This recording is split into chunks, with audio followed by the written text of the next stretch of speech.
Animal reproduction का ये दूसरा दिन है। वो दूसरा एनिमल रिप्रोडक्शन का चैप्टर जो चल रहा है उसका दूसरा क्लास है। और पहले कल के क्लास में हमने देखा कि स्पर्मेटोजेनेसिस की प्रक्रिया हुई और स्पर्मेटोजेनेसिस की प्रक्रिया के दौरान स्पर्म का निर्माण हुआ। स्पर्म मेल गैमेट होता है। अब ठीक उसी प्रकार से हम एक दूसरा टॉपिक है जो बोर्ड के एग्जाम में अक्सर पूछा जाता है कि oogenesis की प्रक्रिया से क्या तात्पर्य है, माने अंड जनन की प्रक्रिया किसे कहते हैं, सचित्र वर्णन करिए। ये 3 नंबर के क्वेश्चन प्राय आते हैं और इस चीज को समझने के लिए हमको समझना होगा कि फीमेल रिप्रोडक्टिव ऑर्गन में कौन सी चीज बहुत इंपॉर्टेंट है। तो फीमेल रिप्रोडक्टिव ऑर्गन में सबसे इंपॉर्टेंट चीज होती है फीमेल का ओवरी। ओवरी वाला भाग जिसे हम अंडाशय कहते हैं। तो अंडाशय के अंदर ढेर सारी छोटी छोटी कोशिकाएं होती हैं अंदर, और उन कोशिकाओं को प्राइमरी जनन कोशिका माने प्राथमिक जनन कोशिका कह सकते हैं। प्राइमरी जर्मिनल एपिथेलियम या प्राइमोर्डियल सेल्स भी कहा जा सकता है। सब मिलाकर के यदि अपनी भाषा में कहें तो ये जनन कोशिका होती है। अब जनन कोशिका होती है तो जनन कोशिका के अंदर विभाजन की प्रक्रिया प्रारंभ होगी। वह विभाजन जो होगा समसूत्री प्रकार का माइटोसिस सेल डिवीजन प्रकार का होगा। माइटोसिस मैं इसलिए कह रहा हूं कि नंबर ऑफ सेल्स बढ़ेंगे लेकिन गुणसूत्रों की संख्या में कोई परिवर्तन होने वाला नहीं है। अब हम जानने की कोशिश करेंगे कि जब समसूत्री विभाजन हो गया तो समसूत्री विभाजन के बाद जो होगा, जब प्राइमरी जर्मिनल सेल लगातार विभाजित होगी तो विभाजित होकर एक समय ऐसा आएगा कि थोड़ा सा विभाजन के दर में कमी आएगी। जब विभाजन के दर में कमी आती है तब थोड़ी सी कमी होने के बाद जब वो कोशिका रहती है तो उसे हम oogonia का नाम देते हैं। oogonia जो होता है, oogonia जो होता है वो मान का एक तरह से कहा जाए कि डिप्लॉयड कोशिका होती है। तो ढेर सारे जब oogonia बनते हैं उनमें से जो एक oogonia रहती है वो पोषक पदार्थ को लेकर, पोषक पदार्थ उसमें संचित होकर उसके आकार में थोड़ी वृद्धि होती है। ये भी डिप्लॉयड होते हैं। सबसे पहली बात, ये भी डिप्लॉयड होते हैं। और ये डिप्लॉयड होने के बाद क्या होता है, जब विभाजन की प्रक्रिया होगी तो हम देख रहे हैं कि लगातार जब विभाजन हो रहा था तो वह अवस्था क्या कौन फेज थी, मल्टीप्लिकेशन फेज, गुणक अवस्था कहलाती है हिंदी में।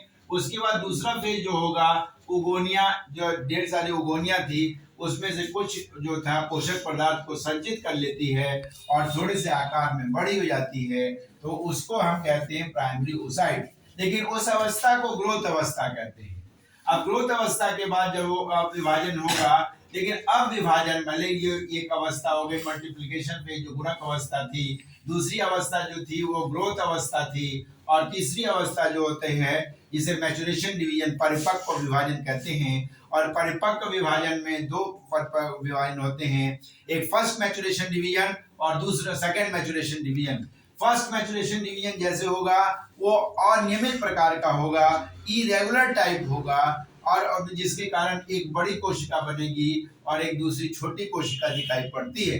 जो छोटी कोशिका होती है उसका नाम हम फर्स्ट पोलर बॉडी कहते हैं, और थोड़ी सी उससे जो बड़ी कोशिका होती है वो सेकेंडरी oocytes कहलाती है।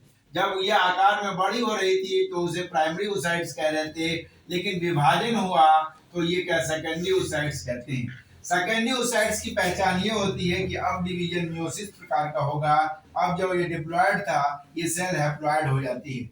अब दूसरा जो विभाजन होता है जो सेकंड मैचुरेशन डिवीजन होता है, जिसे जो सेकेंडरी oocytes होती है, एक बार पुनः विभाजित होती है, पुनः वही प्रक्रिया लागू होती है, एक बड़ी कोशिका बनती है और एक छोटी कोशिका बनती है।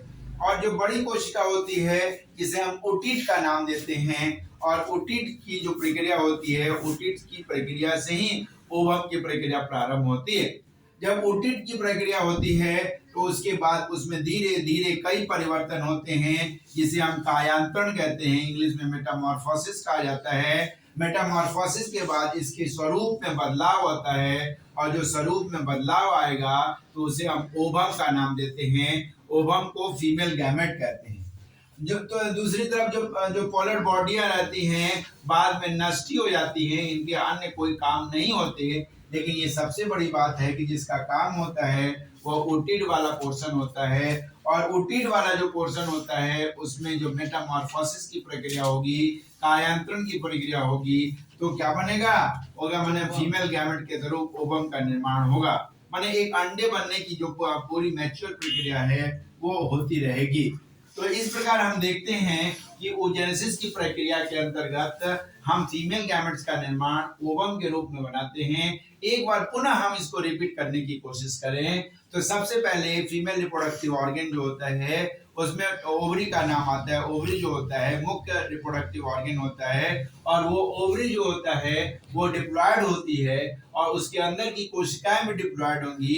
अंदर की कोशिका को प्राथमिक जनन कोशिका कहते हैं, और प्राथमिक जनन कोशिका में क्या होगा, गुणक अवस्था आएगी, लगातार विभाजन होगा जो समसूत्री प्रकार का होता है, जिससे क्या होता है उगोनिया का निर्माण होगा। उगोनिया संख्या में काफी होती हैं। इनमें से एक उगोनिया जो होता है पोषक पदार्थ को अपने अंदर संचित करती है, जिससे आकार में उसका माने वृद्धि होता है। क्योंकि पोषक पदार्थ को संचित करती है तो उस अवस्था को ग्रोथ फेज कहते हैं। ग्रोथ फेज अवस्था के बाद उसमें विभाजन की प्रक्रिया चालू होती है। ये तीसरी अवस्था होती है जो परिपक्व विभाजन मैच्योरेशन डिवीजन कहलाता है। फर्स्ट मैच्योरेशन डिवीजन जो होता है वो जब वो होता है तो क्या होता है, गुणसूत्रों की संख्या आधी हो जाती है। चूंकि इरेगुलर प्रकार का होता है, अनियमित प्रकार का होता है, इससे एक बड़ी कोशिका एक छोटी कोशिका बनेगी। बड़ी कोशिका जिसको कहेंगे सेकेंडरी oocyte, और जो माने आकार में बड़ा था वो प्राइमरी oocyte था। जब विभाजन हुआ तो सेकेंडरी oocytes का निर्माण होगा और फर्स्ट पोलर बॉडी बनेगी। दूसरी तरफ एक बार जब दूसरा मैच्योरेशन डिवीजन होगा तो एक ओटिड का निर्माण होगा और एक पोलर सेकेंड पोलर बॉडी बन जाएगी। अब ये मिलाकर के तीनों पोलर बॉडी है जो बाद में नष्ट हो जाती है, और ओटिड जो होता है जो अंडे के निर्माण की प्रक्रिया में आगे बढ़ता है, और इसमें माने बहुत से कायांतरण होते हैं, मेटामॉर्फोसिस की एक्टिविटी होता है, और धीरे धीरे इसका आकार ओवम में परिवर्तित हो जाता है, अर्थात ओवम के रूप में इसका निर्माण हो जाता है। इस प्रक्रिया को ही oogenesis की प्रक्रिया कहते हैं।